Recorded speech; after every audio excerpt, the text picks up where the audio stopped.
Analisa Falas. Analisa Falas. Baik, kita terhubung dengan trader dan analis pasar uang, Bapak Rioli. Selamat sore, Pak Rio. Selamat sore, Bang Edi. Oke, sorry tadi ada gangguan sedikit, Pak Rio. Baik, kita akan lihat gimana pergerakan mata uang di awal pekan sepanjang hari ini Anda amati, Pak Rio. Untuk mata uang apa nih? Mata uang rupiah terlebih dahulu, Pak. Mata uang lokal kita dulu. Ya, kalau kita lihat mata uang kita hari ini ada dibuka sedikit koreksi penguatan, namun sampai sore ini sedikit melemah kembali ya. Saat ini ada di 16.244. Nah, mungkin karena ini hari Senin, Mbak Mary, kita coba lihat sedikit apa yang menyebabkan rupiah kita sudah berminggu-minggu ini melemah terus. Iya. Yang pertama, kalau dari catatan saya terkait dengan ketegangan geopolitik ya di luar, itu ada kecenderungan adalah membuat asing itu memindahkan aset dari mata uang atau aset mata uang yang beresiko ke safe haven, ya, di emas, di US dollar, dan catatannya adalah di lokal kita ada keluar dana di minggu lalu dan asing itu sampai 21,4 triliun.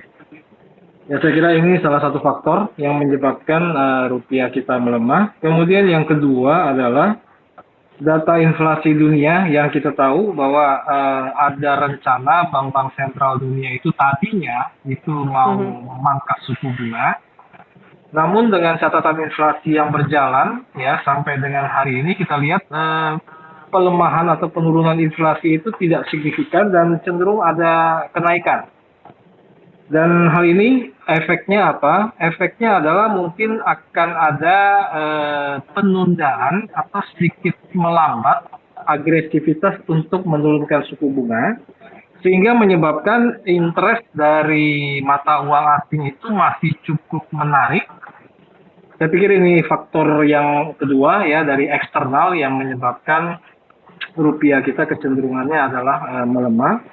Lalu yang lainnya adalah dari dalam negeri sendiri kita tahu berminggu-minggu yang lalu itu sedang menunggu, walaupun hari ini sudah dibacakan hasil dari MK yaitu di politik dalam negeri ya terkait dengan sengketa pilpres, dan ini juga membuat saya pikir pelaku pasar untuk cenderung berhati-hati untuk memegang atau mengholding rupiah kita.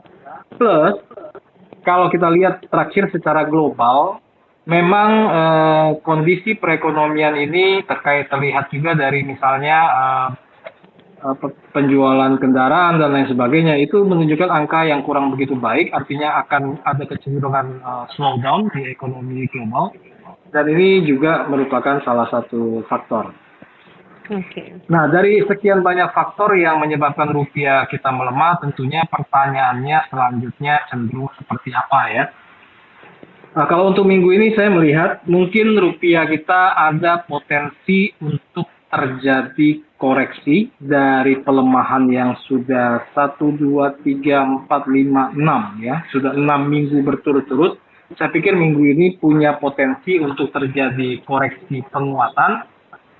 Sampai di angka berapa, saya pikir mungkin di angka sekitar 16.070-an. Jadi ada potensi ke arah sana. Apa yang menyebabkan? Saya pikir yang pertama adalah mungkin akan ada taking profit.